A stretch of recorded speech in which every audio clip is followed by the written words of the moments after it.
As someone looking in from outside, India is in a very interesting period right now because India was colonized very subtly but very comprehensively by the British for 150 years.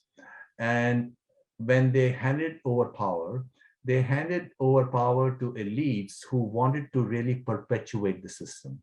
And maybe they wanted to perpetuate the system because they were not confident, because this idea of racism were still very powerful in Europe as well.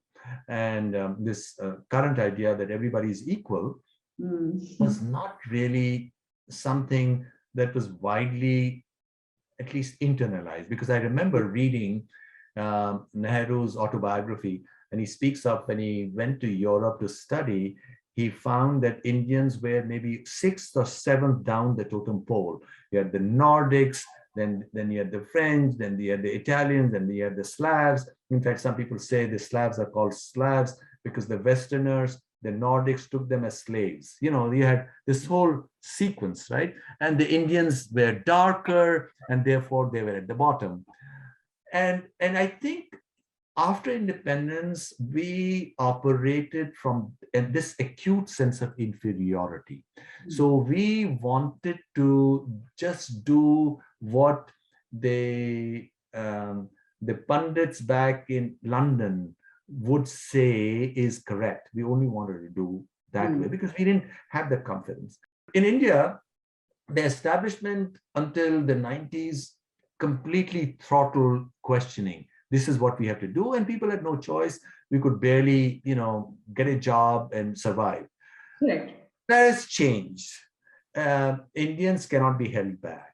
Not only cannot be held back, Indian ideas are sweeping the world. You go to any country. In fact, I came across this wonderful lady from Saudi Arabia 3-4 years ago at a conference in Delhi, and she was speaking about how even the Saudis want to do yoga.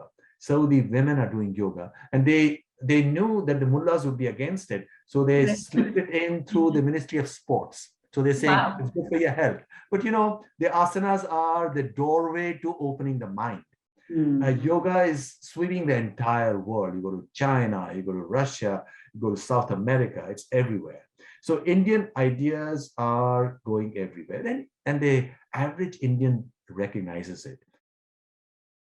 Please remember to subscribe to us and switch on the notifications for this channel. For our other social media links, more content, and to support our work, please visit citti.net. Dhanyavad. Namaskar.